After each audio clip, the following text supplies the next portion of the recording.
People our age feel locked out of the housing market, but when we look around, there's empty, vacant properties everywhere. What's going on? For the past few years, activists Frank and Jude have been taking pictures of vacant buildings and posting these online to highlight how many unused homes exist around the city. How's it going? How are things? Lovely to meet you. Frank. BJ. Kevin, lovely to meet you. So tell us about this piece of art here. So we moved back to Ireland in 2018. From? We've been living in Amsterdam. Well, we were totally shocked when we saw all around, we started to walk around, to see people on the streets, heritage decaying, and empty, derelict properties everywhere.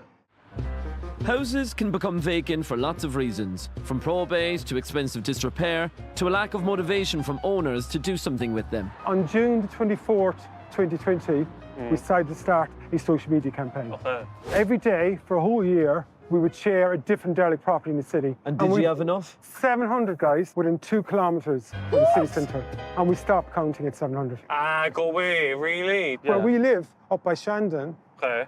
kids go from temporary accommodation to hotel every day past vacant and derelict properties. Makes no sense. On the way to school. So when you were doing this project, would there be times where you felt like a bit helpless, or did you feel like you were doing something? Because I do think this is amazing, because you are bringing attention to like a problem that kind of gets swept under the rug a bit. Yeah. Before we started, we definitely felt helpless. And then when we started posting, I suppose we felt a bit more power. That, you know, that we actually, let's shine a light. So other people got involved, started setting up groups in other towns like Drogheda, Limerick, etc., Waterford. We said, let's get stuff on the street more. So we organised the first ever Dereliction Festival here in Cork. And that was replicated in Limerick, Drogheda, and Dublin as well. So it was brought all over the country. And it does get people talking, like it really does, and it is working, because you've been featured in New York Times and everything. Like, that's amazing. We've had interest all over the world. With connections. Groups have actually set up in other countries as a result. And combined with that, we also developed this idea, very simple: walk, talk, chalk. So what we do is that we take ownership of the buildings from a street perspective, and chalk's a great material because it's temporary. Do you see amazing? I'm ready to like, come on, let's do it. I'm gonna say love me. I'm gonna say my lovely Lee. I just think anytime you put a question mark at the end of something, now that's art. Yeah. We're going to take you for a short tour around. Right. And I think it'll be quite sharp what you see. Do you have your route planned? We do, If we could walk past a baker or something where I could get maybe a fresh baked good. Perfect. You We know, don't have time for baked goods, we're saving Ireland. Once you start noticing empty buildings, you see them everywhere.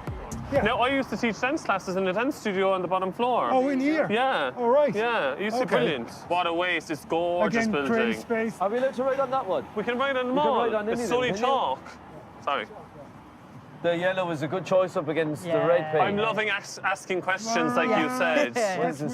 That's really effective. If you took that message and replicated it right across the city, everyone's going to pass and go, yeah, well, why is this Why empty? is this empty? Yeah.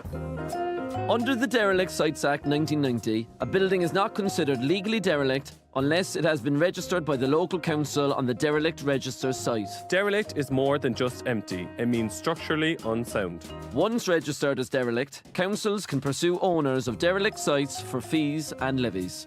But the crazy thing is, PJ, is there is a law in place here since 1990, and the local authorities have basically held back from enforcing it.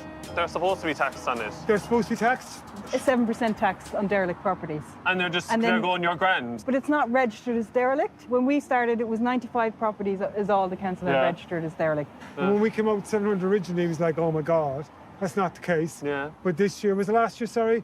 It officially came out that the figures came out that we were on the ball. But you can see the community side is disappearing. Yeah. Because they're eroding the city centre. Yeah, absolutely. People like us who live here, when you have so much decay and dereliction, if you have kids, you probably don't want to bring them up surrounded by it. No, you don't. Big up Cork City Council, who are actually among the best in the country for chasing levies, but there's still a lot of work to do. Other councils around Ireland aren't so on the ball.